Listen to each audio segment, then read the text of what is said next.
Let's go, hein. Les stars ont meilleur goût mortes que vivantes. Ah ouais, j'avais pas vu le titre. Let's go. OMG Viewman.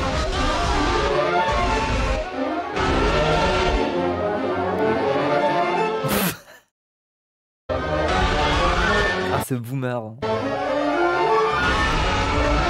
What the hell is that?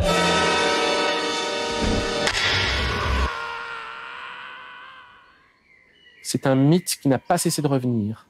Orphée aime Eurydice, Eurydice aime Orphée. Le jour de leurs noces, Eurydice est mordue par un serpent et meurt. Attendez, le son, j'augmente un peu. Inconsolable, Orphée descend la chercher aux enfers. Jamais un être humain n'avait précédemment pénétré le royaume des morts. Mais Orphée, poète, musicien, ne charme pas seulement les hommes. Sa musique affecte les animaux, les arbres et les pierres. Et son chant de douleur attendrit jusqu'au gardien des portes de l'autre monde. Oui, je me rappelle d'Orphée, elle peut te buff pendant plusieurs salles. Elle a un buff de fou. Émus par le chagrin du poète, les monarques du monde des morts accordent à Eurydice la possibilité de vivre une seconde fois.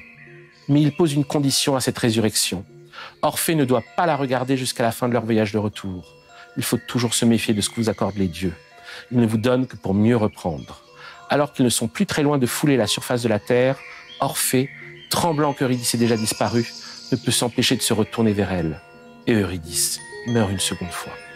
Encore? C'est un mythe qui n'a pas cessé de revenir. Il est revenu dans le monde du cinéma à de nombreuses reprises. Est-ce parce que la religion orphique, dont le rituel principal était le passage par une caverne imitant la descente aux enfers, se rejouait alors dans la salle de cinéma? Jamais humain n'avait précédemment pénétré le royaume des morts, mais le spectateur de cinéma, en payant sa place, pouvait désormais faire l'expérience d'une descente dans un monde obscur où il s'imaginerait sauver une Eurydice, la star du film, pour mieux la voir mourir une seconde fois. Attendez juste, parce que c'est pas un mythe que je connais tant que ça. Orphée, je veux juste revoir un résumé. Comme ça, je suis au clair. Comme ça, on sait bien ce que c'est, quoi. Histoire d'Eurydice et d'Orphée, la plus célèbre histoire d'amour de la mythologie grecque. Le héros descend jusqu'en enfer pour retrouver sa bien-aimée. Il manque à sa promesse de ne pas se retourner, la perdant ainsi à jamais, symbole d'un amour gratifié où grondent les esprits. Ah oui, en gros, il se retourne et elle remeurt. Et en gros, c'est un seumar. Ok, ok. J'ai pas tout compris, j'imagine qu'il faudrait que je voie une vidéo, mais bon. C'est à travers les figures semi-divines des stars que Hollywood a pu officier comme une religion. C'est par les stars que Hollywood a pu officier comme la religion universelle invisible de l'humanité contemporaine. Et c'est notre fascination pour les stars, mais aussi notre désir de rejoindre leur transcendance, qui a rythmé le siècle, du cinéma hollywoodien à la télévision et de la télé-réalité aux réseaux sociaux. C'est à partir de cette fascination et de ce désir qu'a pu s'édifier la forme cybernétique atteinte à notre époque par cette religion de la notoriété, le monde virtuel, le projet nécrophile du métaverse. Un monde dans lequel nous n'avons affaire qu'à des avatars et où les êtres humains que nous croisons sont toujours à la fois vivants et morts. Oui, c'est vrai ça. Une fois qu'on va vivre dans le métaverse et que physiquement on n'en aura plus rien à foutre parce que si tu veux être Bob l'éponge et que c'est ta star, t'es Bob l'éponge, et tu fais une voix de Bob l'éponge ridicule mais les gens sont convaincus, à qui on va se référer? Genre, qu'est-ce qu'on voudra devenir en fait?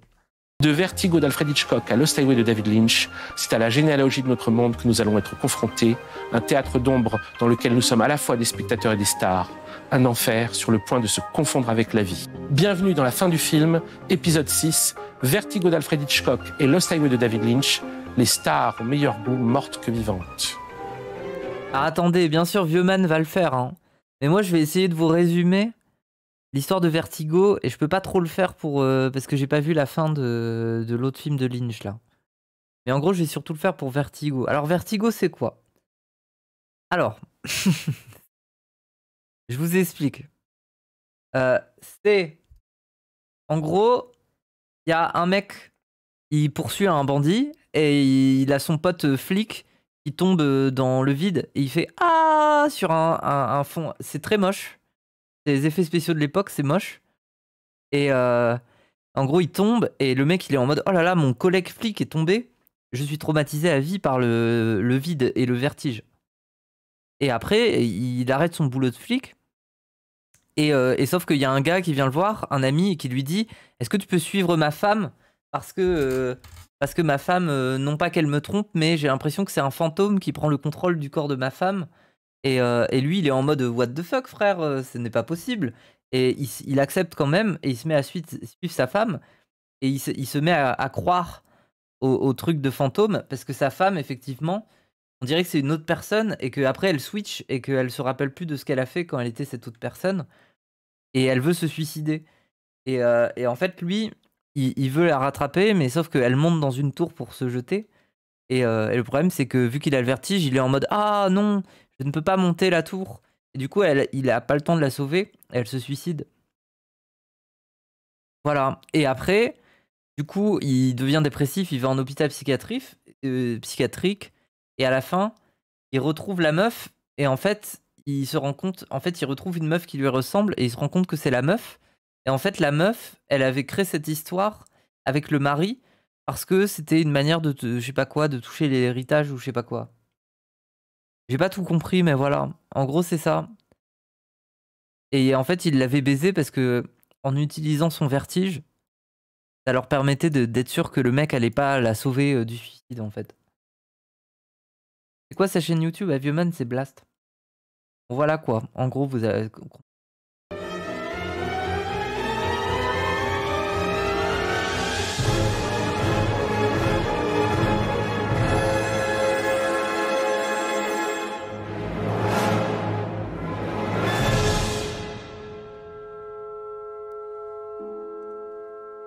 Vertigo se déroule à San Francisco. Le policier Scotty Ferguson échoue à sauver un de ses collègues lors d'une chasse à l'homme sur les toits. Et voilà, en gros, il y a son pote, voilà. Les effets spéciaux de fou. Il réalise qu'il est atteint d'acrophobie, c'est-à-dire sujet au vertige, et il démissionne. Gavin Elster, un ancien camarade d'études, lui demande de suivre son épouse Madeleine. I want you to follow my wife. No, it's not that. We're very happily married. Cette dernière se croit possédée par l'âme de son aïeul, Carlota Valdez, suicidée à l'âge de 26 ans un siècle plus tôt. Madeleine aura bientôt 26 ans et Gavin exprime sa crainte qu'elle ne se suicide à son tour.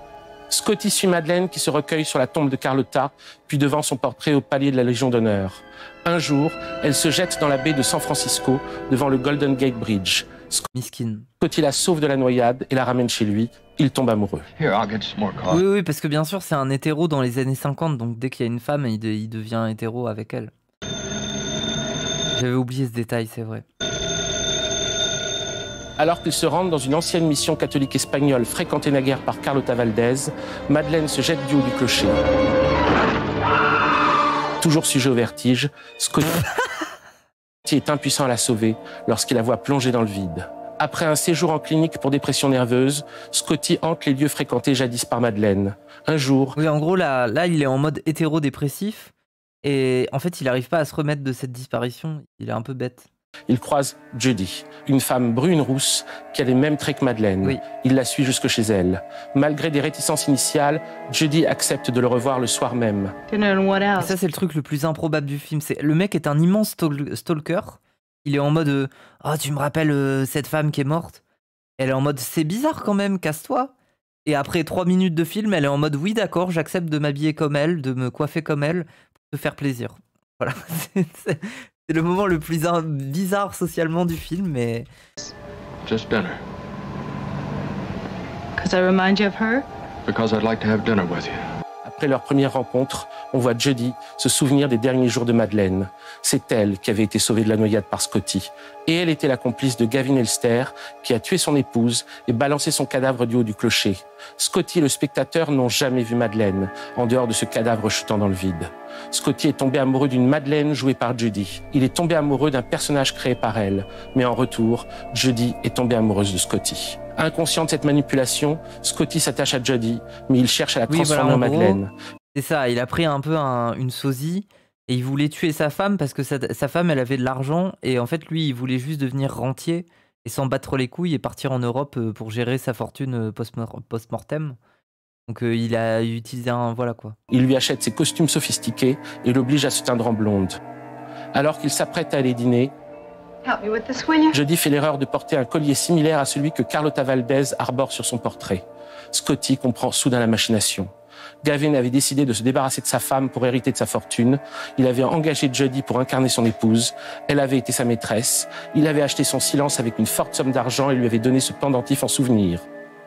Scotty emmène Jody dans l'ancienne mission catholique espagnole où Madeleine s'est tuée et il obtient ses aveux. Did he give you anything? Some money. And the necklace. Carlotta's necklace. Alors qu'il surmonte son acrophobie et résout le mystère une fois arrivé en haut du clocher, Jody voit une ombre qui les rejoint. Elle prend peur et se jette dans le vide. I heard voices. Oui, donc ça, c'est voilà, c'est une grand-mère. L'ombre était celle d'une vieille bonne sœur. God have mercy. Elle sonne les cloches en implorant la pitié de Dieu et Scotty observe impuissant son amour, morte de foi. Fin du film. Hitchcock a adapté un roman de Boileau-Narcejac, D'entre les morts, sorti 4 ans plus tôt, en 1954. L'intrigue est la même et ce n'est pas la même. En tout cas, le scénario, voilà, en tout cas, il se résume assez vite et il est assez efficace. Moi, je trouve que l'histoire est très efficace. De toute façon, j'ai l'impression que généralement, ces histoires sont très efficaces. Hein. En termes d'intrigue et tout ça, ça se raconte vite et pourtant, il y a vraiment une intrigue, un switch intéressant. Et là, c'est simple en fait, ouais, c'était vraiment simple à expliquer. Je pense que tout le monde a compris, là, personne n'est largué, on est bien d'accord. Il n'y a pas 30 000 personnages, on comprend quoi. La première partie se situe à Paris en 1940, les jours qui précèdent l'occupation. Elle s'est jetée dans le vide, pourquoi la sosie? Parce qu'elle a vu une ombre et elle a cru que c'était le mec qui revenait pour se venger ou je sais pas quoi. En gros, elle a vu une ombre, je sais pas. Allemande. Scotty. C'est une femme, globalement, elle a un peu peur de tout quoi. Enfin, je veux dire, les femmes, généralement, elles ont peur des choses. Genre, elles voient une ombre, elles se suicident, c'est comme ça. C'est pour ça qu'il faut des hommes forts pour les aider à se battre contre l'ombre. Il s'appelle Flavière et il habite rue de Maubeuge. Gavin Elster se nomme Paul Gévigne et possède un immeuble avenue Kléber. Madeleine, elle, s'appelle toujours Madeleine. Flavière suit Madeleine dans un Paris à la fois familier et inquiétant, du cimetière de Passy où elle se recueille sur la tombe de son arrière-grand-mère Pauline, au pont de la Grande Jatte où il la sauve de la noyade. Il tombe amoureux. Le roman de Boileau-Narcejac fait le lien entre la passion de Flavière et le mythe d'Orphée. Madeleine, qui se jette du haut du clocher de l'église Saint-Nicolas à Meulan en Yvelines, est comparée plusieurs fois à Eurydice. C'est 4 ans après sa mort, alors que les Alliés débarquent en Normandie, que le récit reprend. Flavière est à Marseille. Il reconnaît les traits de Madeleine dans le visage d'une certaine Renée, qui sera la Jody du livre. Le roman suit la même routine délétère que le film. Flavière réinvente lentement Renée sous les aspects de Madeleine, et elle, par erreur, parfait la ressemblance en arborant le collier d'ambre de Pauline que Gévigne lui avait offert en échange. Il y a toujours un petit... Désolé, juste je fais une truc. Il y a toujours des fois un petit problème sur les OST de Vieux Man. Je sais pas qui s'occupe de ça. Mais des fois c'est too much. Et là, la batterie, là, l'espèce de titre, c'est trop. D'un coup, on l'entend plus si bien, voilà. De son silence. Mais la séquence finale change du tout au tout. Flavière ne ramène pas Renée au clocher de Saint-Nicolas. Il ne lutte pas contre son propre vertige. Elle ne chute pas en croyant voir un fantôme. Flavière obtient les aveux de Renée et, pris de folie criminelle, s'adressant à l'image idéalisée de Madeleine, il l'étrangle. Alors que la police l'arrête et l'emmène en prison, devant le cadavre de Renée, Flavière prononce une dernière phrase à l'adresse de Madeleine : « Je t'attendrai ». Pour Vertigo, Hitchcock choisit James Stewart pour le rôle de Scotty et Kim Novak arrive en deuxième pour le rôle de Madeleine ou de Jody. Initialement prévu pour Vera Miles, dont Hitchcock voulait faire la nouvelle Grace Kelly, son actrice fétiche. Mais Vera Miles tomba enceinte peu de temps avant le tournage. Kim Novak est alors la remplaçante d'une remplaçante, mais Vertigo est déjà le remake d'un remake. Parce que D'entre les morts est la réécriture d'un autre roman, moins connu. Bruges la morte de George Rodenbach, publié en Ah ouais, putain, on remonte loin, mais putain, il a les datas de fou. 1892. 1892. Dans ce roman court, Je suis sûr qu'il existe encore un truc au Moyen-Âge bizarre. Hein. mi-chemin de la nouvelle symboliste et du poème en prose, un homme, Hugues Viane, voit sa femme mourir et quitte la ville dans laquelle il vivait, Paris, pour s'installer à Bruges. Un jour, il fait la rencontre d'une danseuse, Jane Scott, qui lui rappelle sa femme. Il en tombe éperdument amoureux et s'entête à la faire ressembler à son amour défunt. Jane est infidèle et cruelle. Estimant qu'elle profane la tâche de porter la mémoire de sa femme à laquelle il l'a assignée, Hugues la tue. Il l'étrangle, comme Flavière étrangle Renée.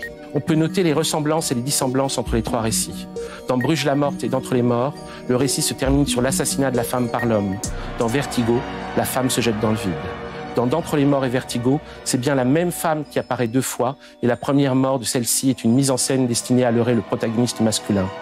Dans Bruges la morte, la première femme du héros est morte, et la deuxième se contente de lui ressembler. Dans les 3 cas, il s'agit d'une variation policière et criminelle sur le mythe d'Orphée. Ce mythe sera revenu plusieurs fois jusqu'à Vertigo. Après Vertigo, il ne pourra plus cesser de revenir. Vertigo va même hanter, à l'instar de Carlota Valdez, de très nombreux films de l'histoire du cinéma. De La Jetée de Chris Marker à L'Armée des 12 singes de Terry Gilliam. Mais aussi Le Démon des femmes de Robert Aldrin. Ah bon, attendez. Dans L'Armée des 12 singes, il y a un truc avec un clone. Ah mais oui, non, pardon, j'ai confondu. L'Armée des 12 singes, mais oui. Attends, c'était quoi? C'est quoi le truc du clone? Dans l'armée des Oussins? Je me rappelle plus. Enfin, bref. Rich, dans lequel Kim Novak joue une star morte, Layla, et Elsa, une jeune actrice qui reprend le rôle de Layla dans un film maudit et meurt de la même façon qu'elle. Il me remplit, lui, en vrai? Ça veut dire quoi, il me remplit? Je comprends pas. C'est quoi comme compliment? Genre, oh là là, il me remplit. Et le festin nu de David Cronenberg, Généralement, sur Grindr, c'est pas... où une unique actrice, Jodie Davis, joue 2 femmes différentes, toutes 2 nommées Joanne et toutes 2 tuées par le personnage principal. Vertigo traverse au moins 3 films de Brian De Palma, Obsession, Pulsion et Body Double. Dans Body Double, un homme est manipulé pour servir de témoin de la mort d'une femme, Gloria, alors qu'il regarde en réalité une autre femme, Holly. Et Holly, jouée par Mélanie Griffith, la fille de Tippi Hedren, une des actrices que Hitchcock avait essayé de transformer en Grace Kelly après Kim Novak, dit au personnage principal quelque chose que pourraient dire toutes les autres stars. Tu es un nécrophile. Je te plais, mais malheureusement je bouge encore. Ne me touche pas, je ne suis pas encore morte.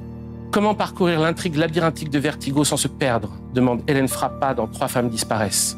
Un homme force une femme vivante à devenir une actrice morte pour pouvoir la posséder. Lorsqu'il pressent qu'elle n'est pas tout à fait morte, il la tue. Si Vertigo n'a pas cessé de revenir, c'est parce que son intrigue labyrinthique semble détenir la clé morbide de notre fascination pour Marilyn Monroe, Jane Tierney ou Rita Hayworth. La fascination exercée par Madeleine sur Scotty est le miroir de notre fascination pour les stars, qui sont pour nous comme des divinités. Mais ce sont aussi des femmes réelles, sacrifiées aux images idéalisées que nous pouvons contempler lorsque nous rejouons leurs films. Oh putain, mais c'est très hétéro, en fait, comme vidéo. Ça y est. Ok, mais il va faire quoi? Il va parler des fans de K-pop, du coup? Je sais pas. Ce qui fait de Vertigo un film sur la façon dont les hommes hallucinent les femmes, mais aussi un film sur la façon dont le cinéma s'appuie sur cette hallucination pour assurer son emprise sur les spectateurs. Putain, mais regardez, même ses cheveux, ils sont genounés. Ouais, il y a la gravité qui bug ici. Sur la façon dont le cinéma s'appuie sur cette hallucination pour assurer son emprise sur les spectateurs. Enfin, un film sur le coût réel de cette emprise sur les vies, le sacrifice de la femme vivante pour que la star puisse apparaître. Vertigo allait revenir encore une fois en 1997, à l'aube d'une révolution technologique qui modifierait de fond en comble l'articulation entre le monde des vivants et le royaume des morts, Lost Highway de David Lynch. Alors, Lost Highway. J'ai pas vu la fin. Mais en gros, je peux vous raconter un peu le début, puisque ça, j'ai bien vu. Et le début est banger de fou. Après, on se perd, mais comme dans un Lynch, hein, généralement, ça nous perd. Lost Highway, c'est un gars... En fait, c'est presque un huis clos au début. C'est vraiment un huis clos. C'est juste un mec et sa meuf. Ils vivent dans une maison. C'est un peu des dépressifs bizarres, bah, un peu comme dans tous les films de Lynch. Genre, ils se parlent jamais et ils s'emmerdent. Et lui, il est musicien de jazz, un truc comme ça. Et elle, bah, elle est là, quoi. C'est une femme, comme dans beaucoup de films, elle est juste là. Et ils baisent et ils font leur vie. Sauf que d'un coup, ils se mettent à recevoir des cassettes devant chez eux. Et les cassettes, dedans, ça filme leur maison. Et donc, ils sont en mode, bah, bizarre, pourquoi il y a quelqu'un qui filme notre maison? C'est peut-être un agent immobilier. Et après, ils reçoivent une deuxième cassette.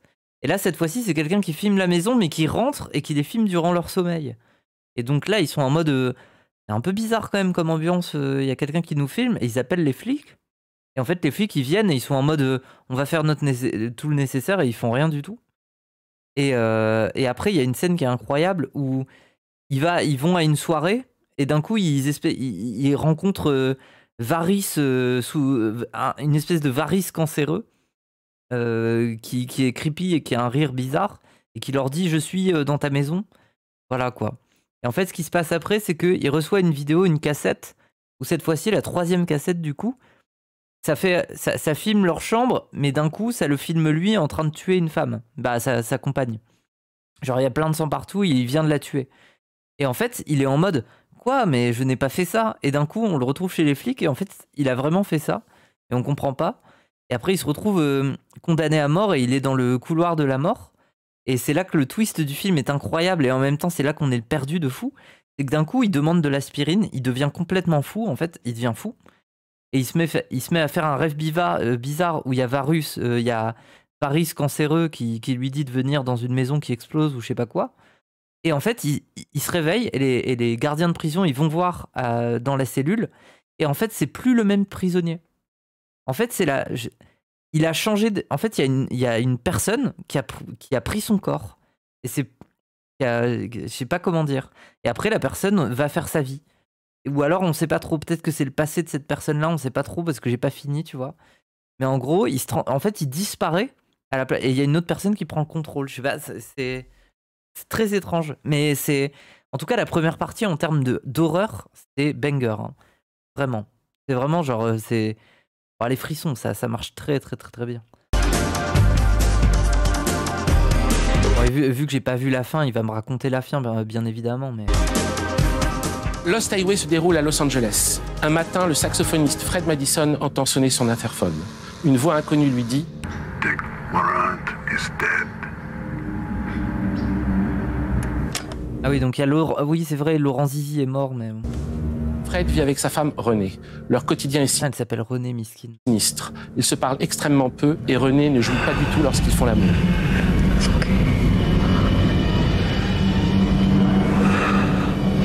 Ils reçoivent des cassettes vidéo qui montrent dans un premier temps l'extérieur de leur maison et dans un second l'intérieur. Et l'auteur des cassettes les a même filmés pendant leur sommeil. What?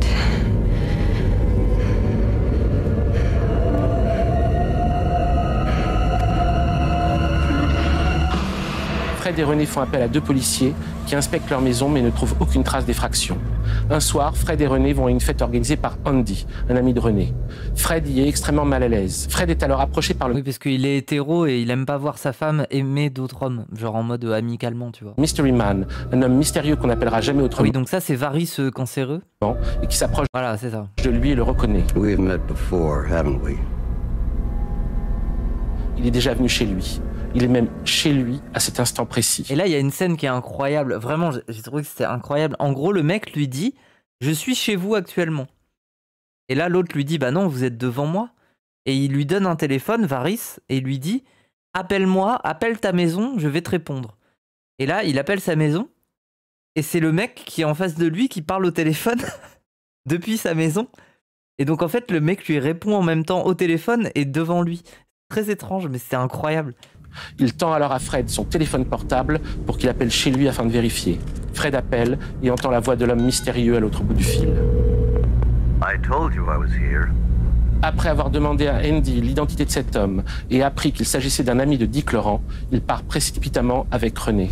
Une fois rentré, le couple se perd dans les couloirs de la maison. Fred, where are you?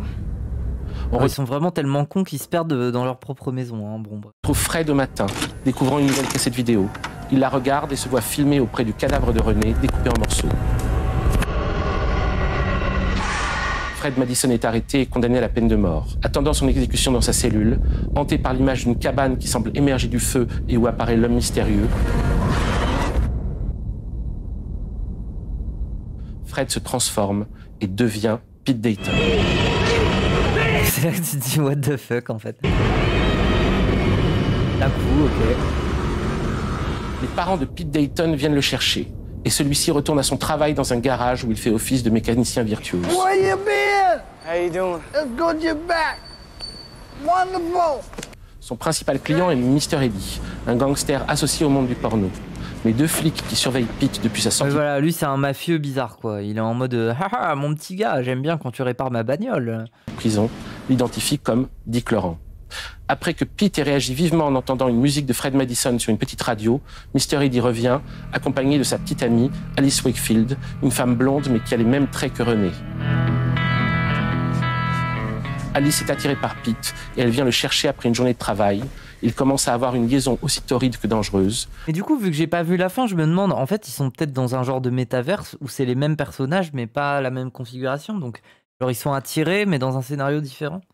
Un soir, Mr. Eddie téléphone à Pete Ah oui, c'est vraiment bien, le film est bien. chez ses parents et lui passe l'homme mystérieux Et après, il faut pas avoir peur d'être perdu dans le scénar. Hein. qui lui évoque un Et de sûrement pas comprendre la fin. supplice oriental où le condamné est envoyé dans un lieu dont il ne peut s'évader sans jamais savoir quand un bourreau se faufilera derrière lui et lui tirera une balle dans la nuque. Alice convainc Pete de cambrioler un ami, le réalisateur des films porno produits par Mr. Eddie, avant de quitter le pays. Oui, donc ça, c'est à peu près le moment où je me suis arrêté. I know a guy. He pays girls to party with him. Pete accepte et la rejoint le soir venu chez cet ami. On reconnaît la maison d'Andy dans laquelle Fred avait rencontré l'homme mystérieux. Pete voit, sur un grand écran, un film pornographique où apparaît Alice. Ok. Andy descend et en essayant de se battre contre Pete, il tombe et s'ouvre accidentellement la tête contre sa table en verre. Ok. Ah ouais, il meurt comme ça, comme une merde. Sans émotion, Alice récupère les bagues au doigt du cadavre d'Andy. Sa froideur choque Pete, dont l'état psychique se détériore. Pete et Alice partent dans la veille de la mort, à la rencontre d'un rustler pour échanger les affaires d'Andy contre de l'argent. Ils arrivent devant une petite cabane, le rustler n'est pas encore là. Dans le désert, Pete et Alice font l'amour, alors qu'ils s'apprêtent à jouir. Alice lui murmure « You'll never have me. » Choqué, Pete voit Alice partir à l'intérieur Ok. de la cabane.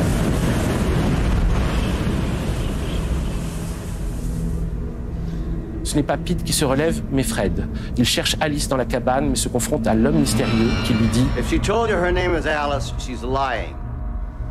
Puis il prend une caméra et la braque sur Fred avant de lui demander And your name? What the fuck is your name? Fred part alors dans un hôtel dans lequel Dick Laurent fait l'amour avec René, revenu du monde des morts. Fred kidnappe Dick et l'amène dans le désert pour l'exécuter. Il est alors épaulé par l'homme mystérieux qui lui tend un couteau avec lequel il le blesse à la gorge. OMG, mais l'homme mystérieux, il est sympa en vrai.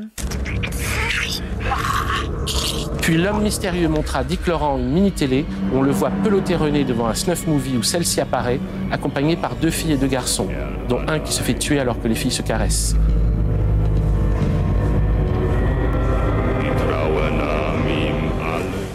L'homme mystérieux exécute Dick Laurent. Ah ouais. Et prononce quelques mots à J'ai cru qu'il... J'ai cru qu'il allait lui faire un gros poutou sur la joue en mode mon ami. l'oreille de Fred que le spectateur n'entend pas avant de disparaître.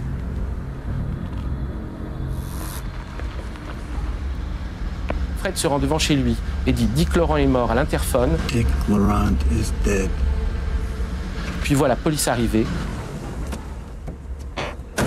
Il fuit vers le désert, la police à ses trousses, alors que commence une nouvelle métamorphose. Quoi?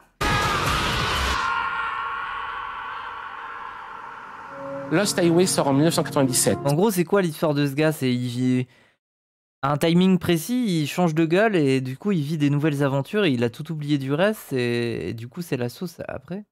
C'est 5 ans après le précédent long métrage de David Lynch, Twin Peaks Fire Walk With Me, le prequel de la série Twin Peaks, qui avait connu 2 saisons entre 1990 et 1991. Dans la série Twin Peaks, un agent du FBI, Dale Cooper, enquêtait sur le meurtre de Laura Palmer, une lycéenne de 17 ans.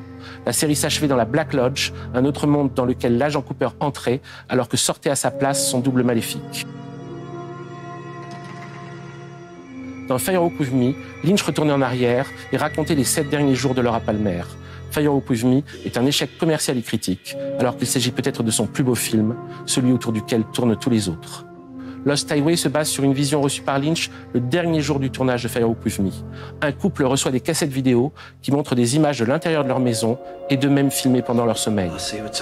S'ajoute une anecdote vécue par Lynch, un homme sonnant à sa porte et se contentant de lui dire « Dick Laurent est mort ». À partir de ces 2 éléments, Ok. Un craquette de Stalingrad, je sais pas. Lynch imagine la première partie du scénario de Lost Highway, le récit de Fred et René Madison, et il propose à l'écrivain Barry Gifford de collaborer au reste du récit. Le scénario de Lost Highway est écrit en 6 mois, entre janvier et juin 1995. Il est tourné à Los Angeles sur 2 mois, du 29 novembre 1995 au 22 février 1996. Il sort en France le 15 janvier 1997. Barry Gifford décrira Lost Highway comme un croisement entre Assurance sur la mort de Bill Wilder et Orphée de Jean Cocteau. Si l'influence de Cocteau traverse l'ensemble du cinéma de David Lynch, en particulier dans son usage des miroirs, de l'utilisation inversée du son et de la parole, et jusqu'au sol en motif de zigzag qui apparaissent tant dans la chambre d'Orphée que dans la Black Lodge de Twin Peaks, Lost Highway emprunte également beaucoup d'éléments au film noir. Et cet élément rétro est un des traits qui le rattache paradoxalement à son époque, les années 90, la décennie du néo-noir et du thriller érotique. Parmi les éléments qui apparaissent comme des réminiscences de l'univers du noir dans Lost Highway, on peut citer la figure du musicien de jazz, celle de la femme infidèle, celle du gangster psychopathe, celle du jeune homme naïf et de la femme fatale pour qui le jeune homme naïf commet un crime, et même le générique qui se déroule sur une image de route, la nuit, comme dans Kiss Me Daddy de Robert Aldrich. Mais ici, tout est transformé.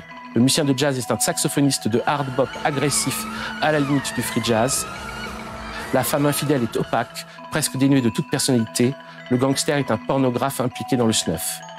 On peut considérer Lost Highway comme une interprétation littérale des thèmes du film noir. Un criminel qui se transforme, change d'identité à la suite d'une évasion, mais ne réussit pas à échapper aux conséquences de son crime et se voit rattrapé par son passé comme par la police. Sauf qu'ici, s'évader de prison et se transformer signifie devenir un autre personnage à la place du précédent, joué par un autre acteur. Être rattrapé par son passé ne veut pas dire rencontrer une femme qui lui rappelle sa victime, mais rencontrer sa victime elle-même revenue du monde des morts. Ok. C'est comme si le film rendait explicite la dimension implicitement bouddhiste des romans noirs.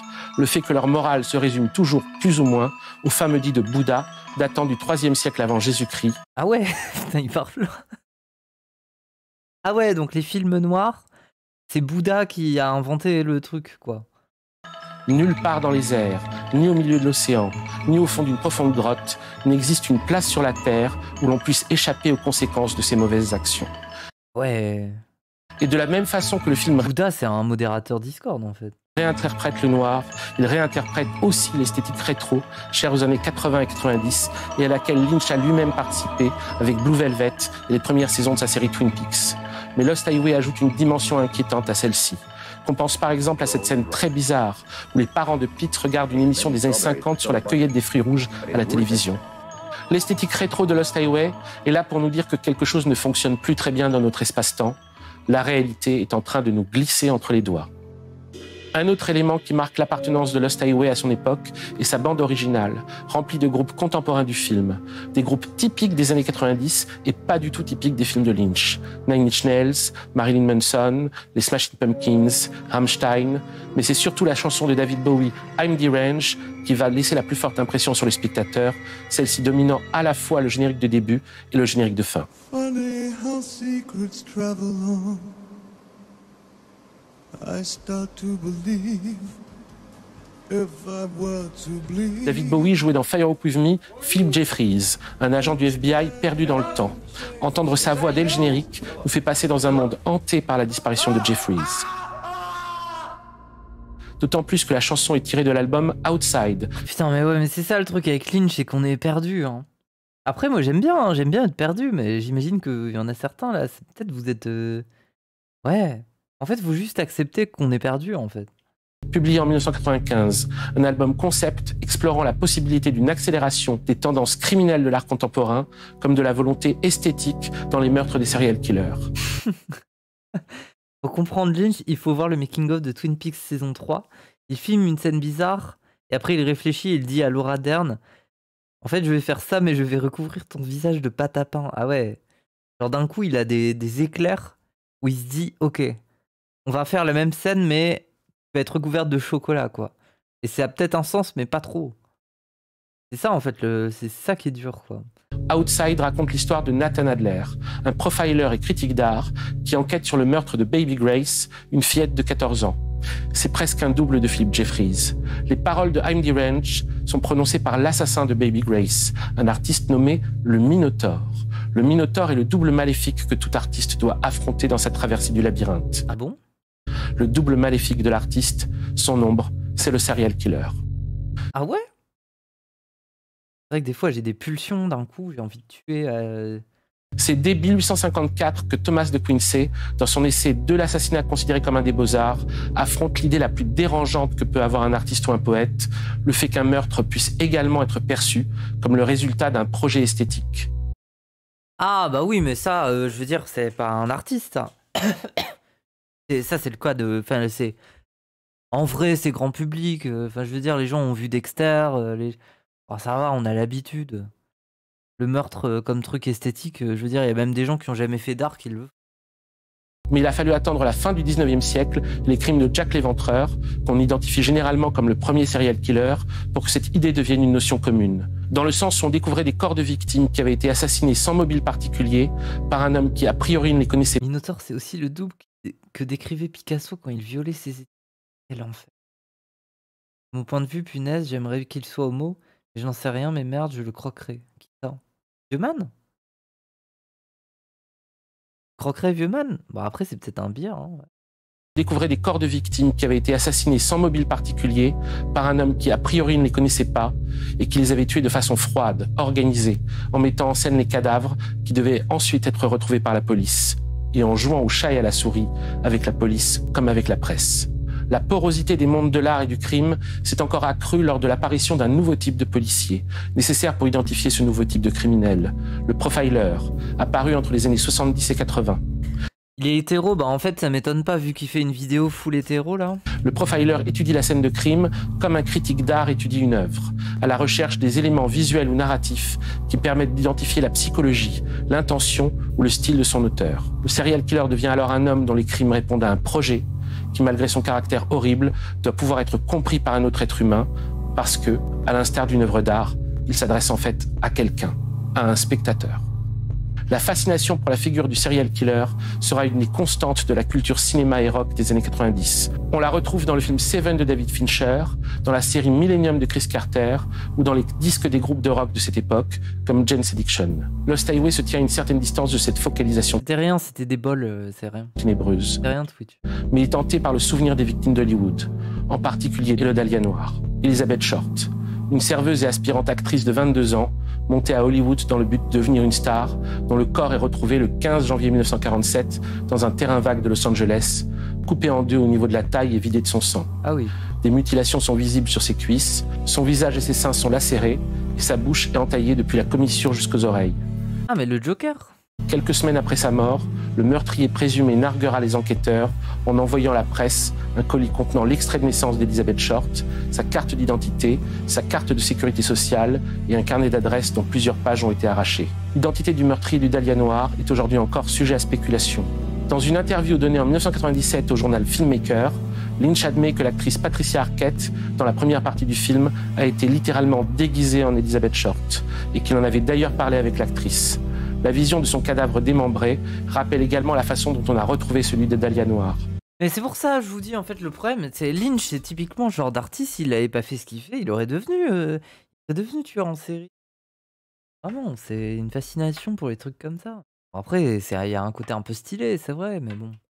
Lynch a connu un des agents ayant enquêté sur sa mort, John St. John. Dans Room to Dream, il racontera une invitation à dîner de John St. John, qui savait que Lynch était obsédé par l'affaire. À la fin du dîner, St. John avait sorti devant Lynch une photo non publiée, prise lors de la découverte du corps. Il lui avait tendu en lui demandant « Qu'est-ce que tu remarques ?» J'étudie. Putain, mais c'est fascinant, le mec va à un repas, littéralement, il finit le dessert, il a le ventre plein, et le mec lui sort une photo de cadavre non répertorié, et lui dit « Alors, qu'est-ce que t'en penses? Ça va ?» Bien évidemment, Lynch est heureux, hein. Il va pas vomir son repas, il est heureux, tout simplement. Chaque détail et je réfléchis encore, écrit Lynch dans Room to Dream. Il me laisse regarder la photo pendant un temps assez long et je sais qu'il y a quelque chose qu'il veut que je voie, mais après un moment, je finis par lui dire « Je ne remarque rien ». Il sourit et reprend la photo. Il aurait été fier de moi si j'avais vu ce qu'il avait essayé de me montrer et ça aurait eu beaucoup de valeur, mais j'ai salement échoué. Ah, mais du coup, c'était quoi? Étrangement, Lost Highway se rapproche d'une théorie ultérieure sur la mort inexpliquée d'Elizabeth Short. Une hypothèse avancée par Steve Odell, l'ancien chef des inspecteurs de la LAPD, qui a rouvert le dossier après avoir retrouvé une photo qu'il croyait être celle d'Elizabeth Short dans les affaires de son père alors décédé. Steve Odell présentera les résultats de son enquête en 2004, soit 7 ans après Lost Highway. Il y accuse son père, George Odell, le directeur du service de contrôle des maladies vénériennes de LA. En enquêtant, Steve Odell a découvert l'histoire de son père, qu'il a très peu connu, et qui organisait des orgies nocturnes dans sa maison, la Snowden House sur Franklin Avenue. Une maison de style aztèque, avec des pièces cachées et des souterrains labyrinthiques, dont il avait fait un manoir dédié à la gloire du marquis de Sade. Oh là là! Oh, l'ambiance du manoir! Oh, waouh! Oh là là! Il y a également l'histoire papa sombre un peu là. De sa demi-sœur. Et son fils est devenu flic, hein, c'est bizarre. Tamar Odell. En 1949, alors qu'elle est âgée de 14 ans, Tamar fugue. Elle est retrouvée par la police. Elle dénonce son père pour inceste. Il la violerait depuis qu'elle a 11 ans. La police met alors la maison du docteur Odell sur écoute. La phrase la plus suspecte concernant l'affaire du Dahlia Noir a été enregistrée durant ces conversations. On peut y entendre Odell dire à un de ses amis « Supposons que j'ai tué le Dahlia Noir, ils ne peuvent plus le prouver maintenant. Ils ne peuvent plus parler à ma secrétaire puisqu'elle est morte. » Le docteur Odell quitte l'Amérique en 1950 et s'installe aux Philippines où il vivra jusqu'en 1990. Dans les dossiers du LAPD, Steve Odell retrouve plus de 1000 pages consacrées à son père qu'il découvre avoir été le suspect numéro 1 dans l'affaire du Dahlia Noir. Il aurait été blanchi suite à un échange de bons procédés avec des personnes haut placées dans la police et la politique dont il couvrait le réseau clandestin d'avortement. Oh putain, mais Quel tir d'intrigue là? Le mec est un bandeur de marquis de Sade avec un réseau d'avortements. Et la police est en mode ok, ça passe. Tu as tué des. Oui. Dans son meurtre graphique, le docteur Odell aurait tenté de reproduire 2 images de Man Ray dont il était collectionneur. Le Minotaure, en sectionnant en 2 le tronc d'Elizabeth Short. Et les amoureux, en découpant la bouche d'Elizabeth Short des commissures jusqu'aux oreilles. L'ambiguïté des rapports entre le Dahlia noir et l'art moderne se retrouve dans plusieurs analyses publiées concernant, étant donné 1. la chute d'eau, 2. le gaz éclairage de Marcel Duchamp, une œuvre réalisée par l'artiste dans le plus grand secret et révélée à sa mort en 1969. Étant donné est une installation représentant, par l'intermédiaire d'un trou dans un mur en briques et à travers une antichambre tapissée de velours noir, un corps de femme nue, les cuisses écartées, dont on ne voit pas la tête, étendue sur un lit de brindilles et de feuilles mortes et dont la main gauche tient un bec de gaz allumé. Oui, l'œuvre. Étant donné est une œuvre qui fascine Lynch. Il l'a redessinée sous la forme d'une lithographie, ED en 2012, et sa posture sera directement citée dans la saison 3 de Twin Peaks lors de la découverte du corps de Ruth Davenport. Mark Nelson, Sarah Bailey Hudson et Jean-Michel Rabaté ont tous 3 soupçonné étant donné d'avoir été inspirés par l'affaire du Dahlia noir, dont des photographies étaient publiées dans la presse américaine à l'époque où Duchamp commençait sa dernière œuvre. Man Ray et Marcel Duchamp sont tous les 2 cités dans le dernier épisode de la série On the Air, scénarisé par David Lynch. Le fait que Duchamp ait été consciemment ou non influencé par l'affaire du Dahlia noir est totalement secondaire. De ses propres mots, des mots qui semblent recouper la conception que Lynch lui-même se fait de l'acte créateur, l'artiste est avant tout un médium. Selon toute apparence, dit Marcel Duchamp dans The Creative Act en 1957, l'artiste agit à la façon d'un être médiumnique qui, du labyrinthe par-delà le temps et l'espace, cherche son chemin vers une clairière. Si nous accordons les attributs d'un médium à l'artiste, nous devons alors lui refuser la faculté d'être pleinement conscient, sur le plan esthétique, de ce qu'il fait ou pourquoi il le fait.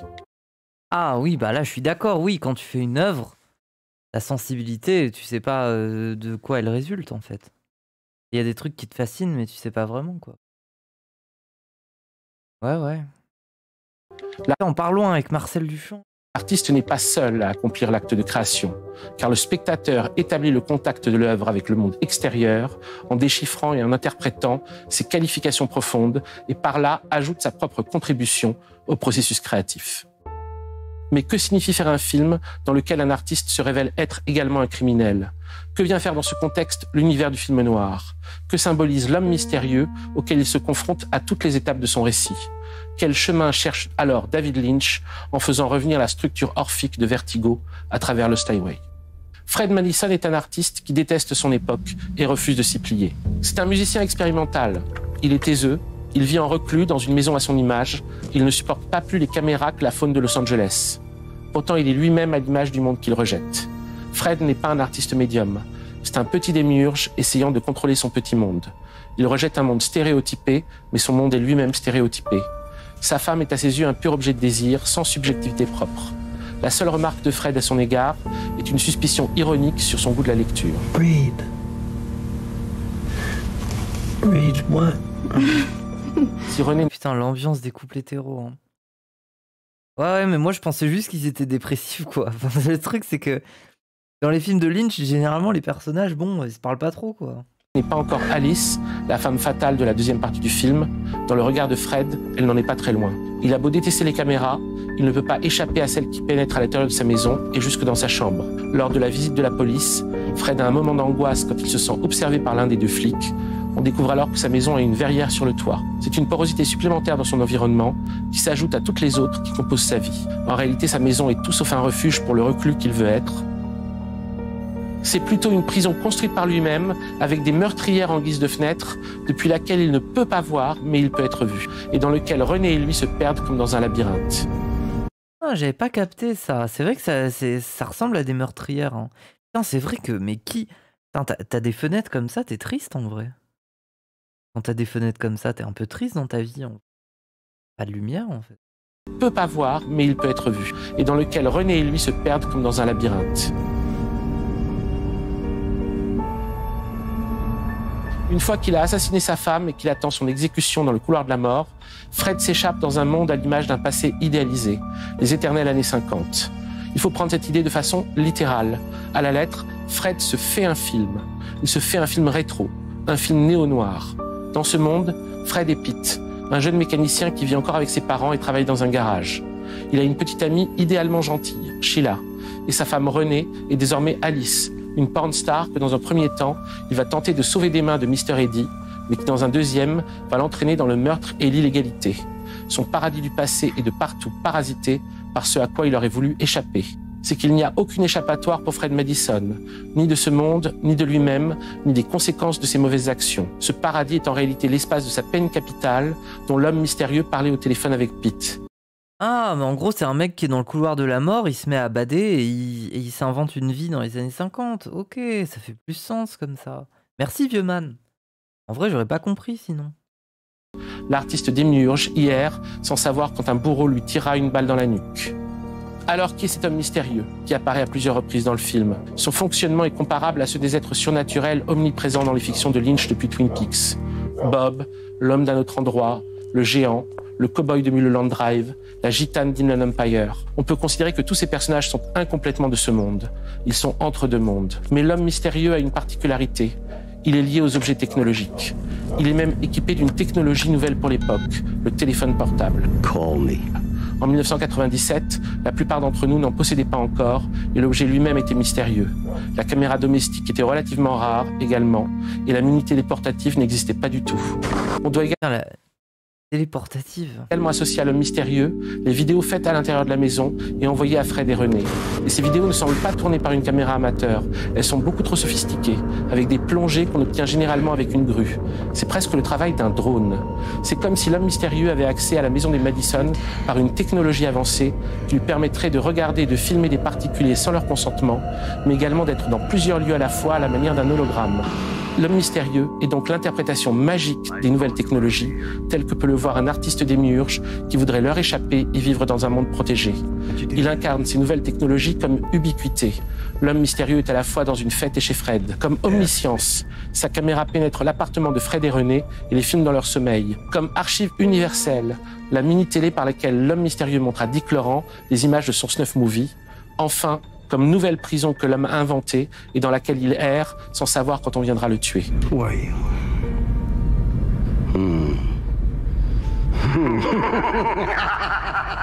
Lost Highway parle donc d'un monde... D'accord, ok.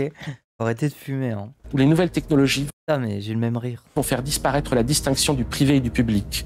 Un monde où la nostalgie pour l'imaginaire des décennies précédentes va devenir omniprésente, mais sera moins un refuge pour l'esprit qu'une dangereuse prison pour l'âme. Un monde où l'esthétique pornographique se substituera au modèle hollywoodien dans l'élaboration des stéréotypes féminins. Un monde où le gangstérisme sera la règle et où les relations des hommes aux femmes pourront plus que jamais basculer dans le féminicide. Mais ce monde ne sort pas de nulle part. Le monde auquel nous C'est cyberpunk. accéder à les nouvelles technologies. Il nous parle de cyberpunk là. N'est pas d'une essence différente que celui de l'artiste démiurge qui prétend créer un monde et l'imposer aux autres. Il en est plutôt l'apothéose. Certes, cette apothéose est si terrifiante que Fred ne peut reconnaître dans ce monde l'expression de son rêve. Pourtant, elle naît d'un commun rejet de la réalité. Elle naît d'un commun refus de considérer les personnes réelles derrière les images que nous nous formons d'elles. Elle naît d'un commun aveuglement. C'est la deuxième fois qu'un film de Lynch peut apparaître comme une mise à jour d'un film d'Hitchcock. Blue Velvet était déjà une mise à jour de Fenêtre sur cour. Un film Oh là là, j'ai trop peur maintenant de voir des seins et des culs. Où le personnage principal est un voyeur et auquel son amoureuse dit I don't know if you're a detective or a pervert. Et si Vertigo peut être vu comme un autoportrait d'Alfred Hitchcock, perdu dans le labyrinthe de son obsession pour Grace Kelly, Lost Highway peut apparaître comme un anti-portrait préventif de David Lynch.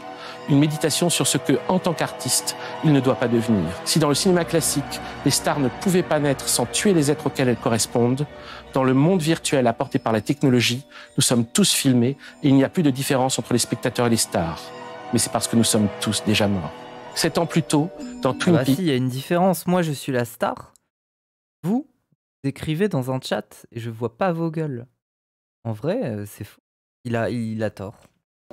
David Lynch avait, à travers la figure de l'agent Dale Cooper, créé un personnage d'une grande droiture morale. Un chevalier blanc enquêtant sur l'assassinat d'une victime d'inceste, Laura Palmer. À la fin de la 2e saison, Cooper se retrouvait enfermé dans la Black Lodge alors qu'il laissait échapper son contraire, son double, prêt à violer et à tuer toutes les femmes que Cooper avait pour vocation de sauver. À cet instant, ce n'est pas seulement son héros qui se transformait en son contraire. C'est le cinéma de David Lynch qui plongeait dans ses propres ténèbres. Ces ténèbres sont celles de la conscience de l'artiste exigeant. Conscience qu'il y a une porosité entre la posture du chevalier blanc et l'identité de magicien noir. Oh non, il va faire un screamer. Non, pas de screamer, vieux man. Conscience qu'il y a une fascination morbide dans l'obsession pour les victimes de faits divers qui n'est pas très éloignée de la nécrophilie. Conscience enfin Ah non. que le cinéma hollywoodien que nous aimons tant tient une grande part de sa fascination des êtres qu'il a sacrifiés en tant que personnes pour mieux les magnifier en tant que stars. Mais il y a aussi la prescience de l'artiste médium. Prescience que l'arrivée des nouvelles technologies va dissoudre la différence entre monde réel et monde virtuel. Et ce nouveau monde prend appui sur notre passion pour ce dont les stars n'étaient que l'avant-garde. La transformation des êtres humains en images, l'accès à une immortalité de pacotille, la pseudo-immortalité virtuelle. Pendant plusieurs films étalés sur 25 ans, Lost Highway, Mulholland Drive, Inland Empire, David Lynch explorera les labyrinthes les plus sombres de son imagination. Une imagination prophétique, capable de percevoir les enfers dans lesquels nous sommes désormais amenés à vivre. Lorsque David Lynch en sortira, pour la saison 3 de Twin Peaks en 2018, à l'instar de son héros Dale Cooper sortant de la Black Lodge, ce sera tel Orphée pour faire revenir sur la Terre son héroïne obsédante, son Eurydice, sa star, Laura Palmer. Laura Palmer avait un double dans la deuxième saison de Twin Peaks. Sa cousine brune, jouée par la même actrice, Cheryl Lee, est nommée Madeleine, du prénom du personnage de Kim Novak dans Vertigo. Dans la saison 3 de Twin Peaks, Laura Palmer reviendra pour lutter contre une force mauvaise, une divinité qui porte l'autre nom de Kim Novak dans Vertigo, Judy, mais qui n'a pas de forme. À travers le nom de Judy, c'est comme si Laura Palmer devait également lutter contre une des élaborations les plus sophistiquées du mal, la réification des femmes, leur assimilation à un stéréotype que l'on peut considérer comme le prototype du fonctionnement global du monde dans lequel nous sommes amenés à vivre. D'un coup, il y a de la trappe, ok. En fait, je suis perdu. Et la vérité, je suis perdu aussi. Hein. Ah, ça y est, je suis perdu. Mais Lynch, en fait, c'est ça. Moi, Lynch, il m'intéresse. Mais dès que tu veux creuser du Lynch, en fait, faut être réveillé, faut avoir bu un bon café et il faut faire un PowerPoint, quoi. Parce que sinon, c'est dur. Un monde où les nouvelles technologies, en faisant fondre la différence entre monde réel et monde virtuel, menacent de détruire simultanément la conscience de la réalité et la possibilité d'une existence spirituelle. À la fin de la saison 3, Dale Cooper et David Lynch réussissent là où Orphée et Scott Putain, la trappe, elle était timide. Hein. Il y a eu un hit-ad vite fait, puis voilà, quoi. ont échoué. Ils ont sauvé la femme aimée de la mort. Ils ont fait revenir Laura Palmer, mais c'est pour la voir hurler à nouveau. C'est que le monde n'en est pas devenu moins ténébreux. L'époque a changé, mais c'est encore pire. Le capitalisme triomphe et la misère fait rage. Comme écrit Chloé Delhomme dans La nuit, je suis Buffy Summers, c'est super compliqué, le capitalisme triomphant. Une fiction qui a mal tourné. Les héroïnes, toutes des Scream Queens. C'est prévu comme ça depuis la première ligne dans la Bible scénaristique. Chaque génération évite les pièges de l'époque précédente, mais en découvre de nouveaux. Et chaque génération a sa manière propre de s'aveugler sur les causes de sa souffrance. Est-ce l'âme du monde qui gémit l'universelle déception sur un même cri de fond, écrit Hermine Caragueuse dans les années dernières. Chaque génération innove, et c'est toujours la même chanson. Douleur, douleur. Vertigo et Lost Highway sont des films médiums. Sur la... Le Doom. Hein. En gros, c'est quoi? Ça veut dire que on aura beau faire des nouveaux styles, faire mieux que le cyberpunk, ça sera toujours pour être des doomers nuls, quoi. La douleur née de l'aveuglement à partir duquel... Et du coup, vous croyez, genre, Bad Mulch qui aime pas le dooming, il regarde quoi? Il regarde que les trucs où il n'y a pas de dooming? Genre... Hollywood a pu s'établir comme religion. Vertigo est un film sur l'aveuglement des hommes, forçant les femmes à se conformer à un stéréotype morbide. Et c'est un film sur l'aveuglement des cinéastes qui désirent s'extraire de la logique de Hollywood tout en reproduisant dans leurs films la relation hypnotique entre le spectateur et la star. Lost Highway est un film sur l'aveuglement de l'artiste démiurge qui croit pouvoir échapper à son époque en s'isolant ou en se construisant une fiction. Et c'est un film médium sur notre aveuglement volontaire concernant les nouvelles technologies et notre innocence dans les conséquences de leur prédominance croissante. Ah mais là, mais je suis pas d'accord. En fait, l'aveuglement volontaire sur les nouvelles technologies... Vieux man, non. C'est trop récent. En fait, les gens sont pas aveugles. Les gens sont juste submergés par la nouveauté. Faut laisser le temps à la réflexion. Non, mais c'est là, je suis pas d'accord avec lui. Il me saoule. Désolé, mais c'est comme ça. Il faut le temps pour une époque d'avoir la capacité de former de la réflexion sur ce qui s'est passé. C'est pour ça peut-être qu'il y a un revival cyberpunk qui est intéressant parce qu'il arrive à se réadapter à l'époque et à marcher dans le ton de l'époque d'aujourd'hui. on n'a pas le temps. Bah oui, on n'a pas le temps. Ou alors, plutôt, le temps viendra plus tard. Mais le problème, c'est que pour prendre une réflexion sur ce qui s'est passé, il faut déjà être dans un état où quelque chose est passé. Mais le problème, c'est que la technologie, elle n'a pas de passé. Enfin, on peut pas avoir la sensation qu'elle a dû passer. C'est un bond en avant constant, quoi. Peut-être que si d'un coup c'est la merde et que on redevient en mode low-tech, peut-être on pourra enfin réfléchir sur tout ce que ça a été. Peut-être. Mais pour l'instant, on est dans le bond en avant perpétuel. Je trouve que ce truc de se dire on s'aveugle à la technologie, non, en fait, non. Comme l'homme mystérieux a été invité par Fred dans sa maison, nous avons invité les nouvelles technologies dans la nôtre. Nous en tirerons des bénéfices apparents. Mais il faut se méfier de ce que vous accorde la technologie. Elle ne donne que pour mieux reprendre. Nulle part dans les airs, ni au milieu de l'océan, ni au fond d'une profonde grotte, n'existe une place sur la Terre où l'on puisse échapper aux conséquences de cet aveuglement, une place où l'on puisse échapper à la douleur. L'aveuglement doit disparaître. Mais en fait, j'ai pas, à ce stade, qu'est-ce qui lui est arrivé dans la vie Il s'est fait ghoster sur WhatsApp et c'est comme ça que Vieux Man est né, je sais pas. Merci d'avoir vu cet épisode de la fin du film et rendez-vous dans un mois pour le suivant. Dans le prochain épisode, il est vraiment sombre, ouais. On parlera de la 3e génération de Rainer Werner Fassbinder. Oula. Si vous pensez que certains films auraient leur place dans la fin du film, n'hésitez pas à les citer dans les commentaires. Plusieurs de ceux que vous avez déjà proposés les dernières fois feront l'objet d'un épisode. Nulle part dans les airs, ni au milieu d'océan, ni au fond d'une profonde grotte, n'existe une place sur la Terre où l'on puisse échapper aux conséquences du mauvais journalisme. Alors, si vous avez aimé ce labyrinthe par-delà le temps et l'espace, likez, commentez, partagez et abonnez-vous à Blast. Ah mais je suis désolé, il est trop fort, il est quand même trop fort, quand bien même j'ai envie de m'énerver des fois. Pour info, Vieux Man a une expérience pas ouf avec une meuf fétichiste sur Facebook.